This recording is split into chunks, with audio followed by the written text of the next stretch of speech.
especially a visionary leader like BBM. Pinatawag nga niya ako nung natapos yung public bidding, nung nanalo na ako. Sabi niya, Mon, paliwanag mo nga sa akin yung timeline kung paano mo gagawin at anong gagawin mo. Bira yan, ha? Nag-accept pa siya ng oras para pag-usapan yun.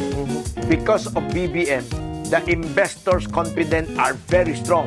Ako, tingin ko, after 2028, si BBM, mamimiss ng mga Pilipino.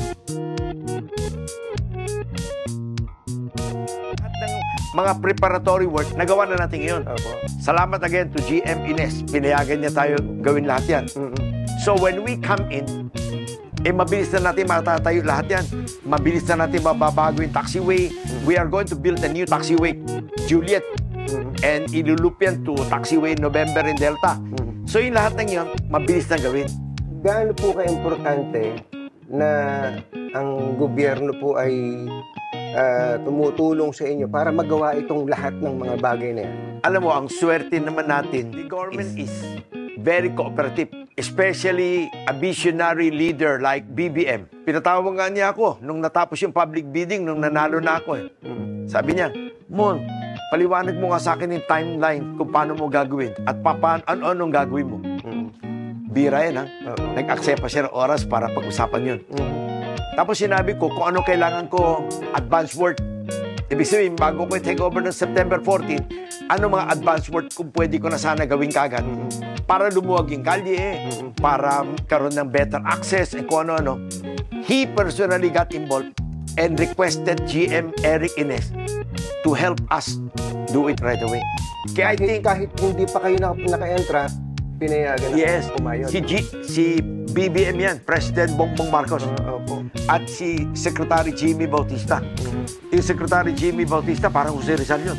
Pare, matapat na tao. At honest, I have not seen anybody like him. Totoo yan. Si BBM, presidenting mahilig sa detalya. Tinatanong niya every detail eh. Gusto niya magawa lahat yan. Pati timeline, tinatanong niya eh. So I think, in that sense, that's the kind of cooperation we are getting from the President to DOTR Secretary Jimmy Bautista to Ninoy Aquino International GM Eric Ines. Wala ka na mahihingi. Because of BBM, the investors' confidence are very strong. So we are in full speed building Bulacan Airport. I will invite you next year, 2025, groundbreaking to build the passenger terminal. And the passenger terminal should be finished by 2027. At yung passenger terminal yan is about 900,000 square meters. Laki. Opo. Kaya, ay mga kababayan natin kasi galing sa probinsya, ang flight alas 5 ng hapon, darating yung umaga pa lang. Totoo po. So gusto nila, maaga pa lang nandun, baka malate sila. So you have to provide bigger space, you have to provide good air condition, yes, you have to provide more chairs. Sa mga OFW naman, ay libreng magandang lounge at libre pang pagkain.